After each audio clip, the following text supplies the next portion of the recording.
नमस्कार मित्रों, आप सभी का हमारे YouTube चैनल पर हार्दिक स्वागत है।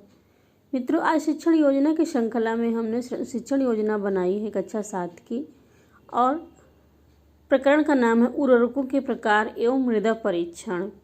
तो इसके लिए हमने जो आरंभ में 4 कॉलम खींचे हैं उनके नाम हैं पहला दिनांक, दूसरा कृषि विज्ञान, तीसरा कक्षा और चौथा समय।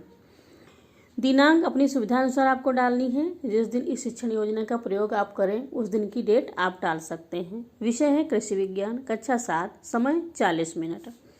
इसके लिए लर्निंग आउटकम जो हैं वो रखे हैं मैंने। बच्चे खाद के विषय में सामान्य जानकारी रखते हैं। उनको पता है कि फसल अथवा पौधों के बढ़ने के लिए खाद का अथवा उर्वरक का प्रयोग किया जाता है। प्रकरण का नाम है उर्वरकों के प्रकार एवं मृदा परीक्षण। अब आता है अगला चरण, शिक्षण सहायक सामग्री। इसमें ध्यान दीजिएगा, दीक्षा ऐप पर उपलब्ध सामग्री, विविध पात्रों में रखी गई उर्वरक, एक स्वस्थ तथा एक कमजोर पौधा, ऑडियो वीडियो सामग्री तथा उर्वरक के प्रकार को बताता हुआ चार्ट पेपर आदि। अब है शिक्षण अधिगम प्रक्रियाएं एवं गतिविधियां। इसमें भी 4 कॉलम खींचे गए हैं। पहला है क्रम संख्या का, दूसरा शिक्षण के चरण, तीसरा समय और चौथा है आकलन का तरीका। तो पहला है शिक्षण के चरण में शिक्षण का आरंभ। इसके लिए समय, अनुमानित समय 5 मिनट का रखा जाता है और आकलन का तरीका प्रश्नोत्तर और सहभागिता। प्रश्नोत्तर में शिक्षिका बच्चों से प्रश्न करती हैं, बच्चे उनका जवाब देते हैं और बच्चे सहभागी रहते हैं कक्षा में। तो शिक्षिका कक्षा में बच्चों को व्यवस्थित ढंग से बैठाती हैं, बच्चों से बातचीत आरंभ करती हैं और इस प्रकार शिक्षण का वातावरण तैयार होता है और उनसे कुछ प्रश्न पूछती हैं। बच्चे प्रश्नों का जवाब उत्सुकता पूर्वक देते हैं, क्योंकि ये प्रश्न जो शिक्षिका बच्चों से पूछती है ये सब प्रश्न बहुत साधारण से हैं और बच्चों को इनके उत्तर पता है। अनाज का उत्पादन कहाँ किया जाता है? बच्चे बताते हैं खेत में। खेत में क्या बोया जाता है? बच्चे इसका जवाब देते हैं बीज। तीसरा प्रश्न करती हैं शिक्षिका, खेत में जब बीज उगता है तो उसको क्या कहा जाता है? बच्चे बताते हैं पौधा। फिर अगला प्रश्न पूछती हैं शिक्षिका, पौधे को बढ़ने तथा स्वस्थ रहने के लिए किसकी आवश्यकता होती है? इसका जवाब देते हैं बच्चे और बताते हैं खाद, पानी, मिट्टी, धूप। इसके बाद शिक्षिका अगला प्रश्न पूछती हैं, खाद अथवा उर्वरक कितने प्रकार के होते हैं? और ऐसे में इस स्थिति में बच्चे मौन रह जाते हैं। यहाँ समस्या उत्पन्न होती है और शिक्षण प्रक्रिया आगे बढ़ती है। फिर शिक्षिका उद्देश्य कथन करती हैं। शिक्षिका बच्चों से कहती हैं कि आज हम उर्वरकों के प्रकार तथा मृदा परीक्षण पाठ का अध्ययन करेंगे। और इसके पश्चात शिक्षण का दूसरा चरण आरंभ होता है, जिसका नाम है शिक्षण के मध्य में। इस चरण के लिए अनुमानित समय है 20 से 25 मिनट और आकलन का तरीका है इसके लिए अवलोकन, प्रश्नोत्तर और सहभागिता। शिक्षिका बच्चों को बताती हैं कि खाद कार्बनिक पदार्थ होती है, जबकि उर्वरक अकार्बनिक पदार्थ होते हैं। इसके मुख्य तत्व हैं नाइट्रोजन, फास्फोरस तथा पोटेशियम। और यूरिया के बारे में बताते हुए शिक्षिका कहती है यह जल में घुलनशील है। और इसके पास शिक्षिका गतिविधि कराती हैं। फिर गतिविधि का आरंभ होता है। गतिविधि में बच्चे बहुत ही उत्साहपूर्वक भाग लेते हैं। शिक्षिका बच्चों को विद्यालय प्रांगण में बनी क्यारियों के पास ले जाती हैं। एक क्यारी का चयन कर उसमें खाद तथा पानी और उर्वरक का प्रयोग करने को कहती हैं तथा दूसरी क्यारी में कुछ भी नहीं करने को कहती हैं। इस प्रकार कुछ समय के पश्चात इसमें फर्क दिखाई देता है। बच्चों को इस कार्य में अत्यधिक आनंद आता है।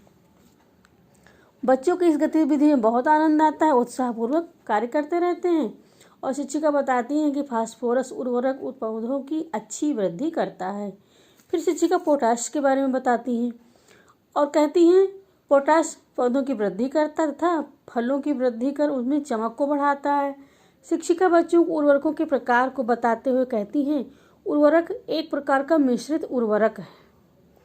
पोटाश के बारे में बताती हैं, कहती हैं मिश्रित उर्वरक के प्रकार में ये भी बताती हैं कि उर्वरक का एक प्रकार मिश्रित उर्वरक भी होता है। इसमें सभी मुख्य पोषक तत्व उपस्थित होते हैं।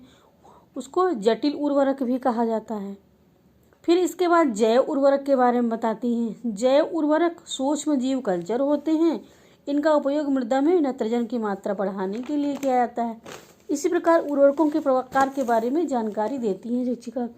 शिक्षिका बच्चों से पूछती हैं कि यदि आप लोग बीमार पड़ते हो तो कहाँ आते हो? तो बच्चे बताते हैं डॉक्टर के पास।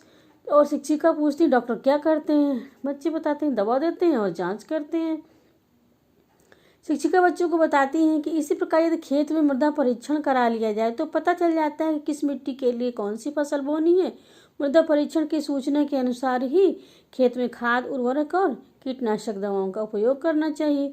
इस प्रकार फसल के उत्पादन में वृद्धि हो सकती है। तो ये तो था शिक्षण का दूसरा चरण। अब शिक्षण प्रक्रिया आगे बढ़ती है और शिक्षण का तीसरा चरण आता है, जिसका नाम होता है शिक्षण के अंत में। शिक्षण के अंत में शिक्षिका बच्चों को उर्वरकों के विषय में बताती हैं और फिर कुछ प्रश्न पूछती हैं। और वो प्रश्न इस प्रकार हैं। शिक्षिका बच्चों से पूछती है फास्फोरस का मृदा में क्या महत्व है। फिर दूसरा प्रश्न पूछती हैं जैव उर्वरक किसे कहते हैं। अगला प्रश्न पूछती है मिश्रित उर्वरक किसे कहा जाता है। इन सब प्रश्नों के उत्तर बच्चे उत्साहपूर्वक देते हैं, क्योंकि उनको पाठ में इन सब प्रश्नों के उत्तर प्राप्त हो गए हैं। इसके पश्चात आता है गृह कार्य। गृह कार्य भी अत्यधिक आवश्यक चरण है। मृदा परीक्षण किसे कहा जाता है? शिक्षिका बच्चों से इस प्रश्न का उत्तर लिखकर लाने के लिए कहती हैं और इसमें आगे जोड़ते हुए बताती हैं कि इसके क्या लाभ हैं, इसको भी लिखना है। फिर दूसरा प्रश्न पूछती हैं खाद तथा उर्वरक में क्या अंतर है। तीसरा प्रश्न पूछती हैं जल में घुलनशील उर्वरक कौन से हैं। तो ये गृह कार्य का चरण भी पूरा हो जाता है। इसके पश्चात फिर शिक्षिका अगले कदम पर आती हैं और वह होता है स्व आकलन। स्व आकलन भी महत्वपूर्ण भाग है। शिक्षण के उपरांत शिक्षिका कक्षा का स्व आकलन करती हैं और इस निष्कर्ष पर पहुंचती हैं कि बच्चों ने उर्वरक के प्रकार को अच्छी प्रकार से समझ लिया है और वह मृदा परीक्षण क्या होता है यह भी जान गए हैं। फिर इसके बाद आता है शिक्षण का अंतिम चरण, जिसको कहते हैं आगामी शिक्षण योजना। आगामी शिक्षण योजना आगे किए जाने वाले कार्य से संबंधित है। तो इसमें शिक्षिका शिक्षण में आई समस्याओं पर विचार करती हैं और आगामी शिक्षण योजना का निर्माण करेंगी और बच्चे ने जो कार्य किया है वह उनकी उत्तर पुस्तिकाओं में लिखा हुआ है, इसकी जांच भी करेंगी। इस प्रकार यह शिक्षण योजना आपको कैसी लगी? अगर आपको अच्छी लगी हो तो इसको लाइक करें और शेयर भी करें, ताकि यह हमारे और भी अन्य शिक्षक भाई और बहनों के काम आ सके। आप सबका वीडियो देखने के लिए बहुत बहुत धन्यवाद। और अंत में एक और आग्रह करेंगे, यदि आप हमारे चैनल पर नए हैं तो हमारे चैनल को अवश्य सब्सक्राइब कर लें बेल आइकन के साथ, ताकि आपको इसी प्रकार नई जानकारी से भरी वीडियो प्राप्त होती रहे। और तब तक के लिए आप सबका नमस्कार। अगली वीडियो के साथ फिर उपस्थित होंगे। धन्यवाद।